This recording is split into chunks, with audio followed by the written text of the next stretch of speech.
প্রেগনেন্সিতে তোমরা নিশ্চয়ই সবাই জানো যে একদমই কাজ করতে ইচ্ছে করে না, কিন্তু কি করব বলো, আমার বাড়ির কাজ তো আমাকেই করতে হবে।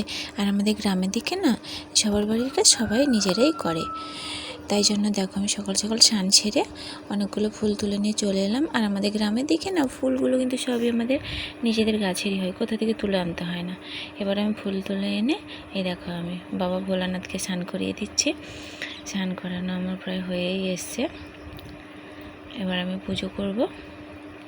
এটা ভালো করে ধুয়ে নিই তারপরে। আর সকাল সকাল পুজো করতে না আমার খুব ভালো লাগে।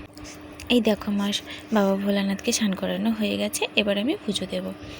এবার দেখো শুধু যে সকালবেলা উঠে ঠাকুর পুজো বা স্নান এসব কিন্তু নয়, আরও কিন্তু বাড়ির সব কাজকর্ম করতে হয়। ঘর ঝাড় দেওয়া, রান্না করা, বাসন মাজা, কাপড় কাচা সবটাই করতে হয়। দেখো তুমি প্রেগনেন্সি বলেছো তুমি করবে না, এটা কিন্তু নয়। তোমার শরীর ভালো থাকলে করতে হবে। আমাদের গ্রামের দিকে না কেউ কারোর কাজ করেই দেবে না।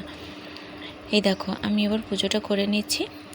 আর আমি শুনেছি বেলপাতা নাকি উল্টো দিক দিয়ে শিব ঠাকুরকে দিতে হয়, তাই জন্য আমি দিয়ে দিলাম। প্রথমে আমি ফুলগুলো আমি এইভাবে দিয়ে দিচ্ছি, তারপর সুন্দর করে একটা একটা করে সাজিয়ে দেবো। আর আমাদের কাছে তো অনেক ফুল ফুটেছে, তাই আর লোভ সামলাতে পারলাম না, অনেক ফুল তুলে নিয়ে চলে এলাম।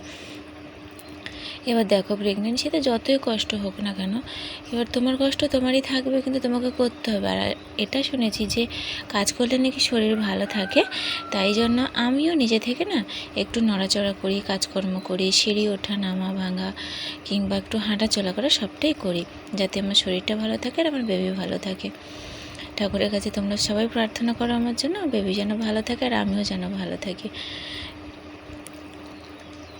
দেখো আমার পুজো দেওয়া প্রায় হয়েই এসছে। এবার আমি শিবের মাথায় একটু জল দিয়ে দেব।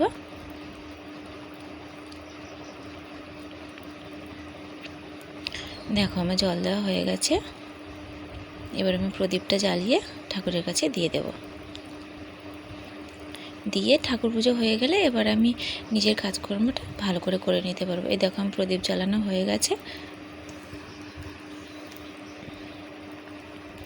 এবার আমার পুজো হয়ে গেছে, এবার আমি চললাম নিজের কাজকর্মের জন্য। তোমরাও ভালো থেকো, দেখা হচ্ছে পরের ভিডিওতে।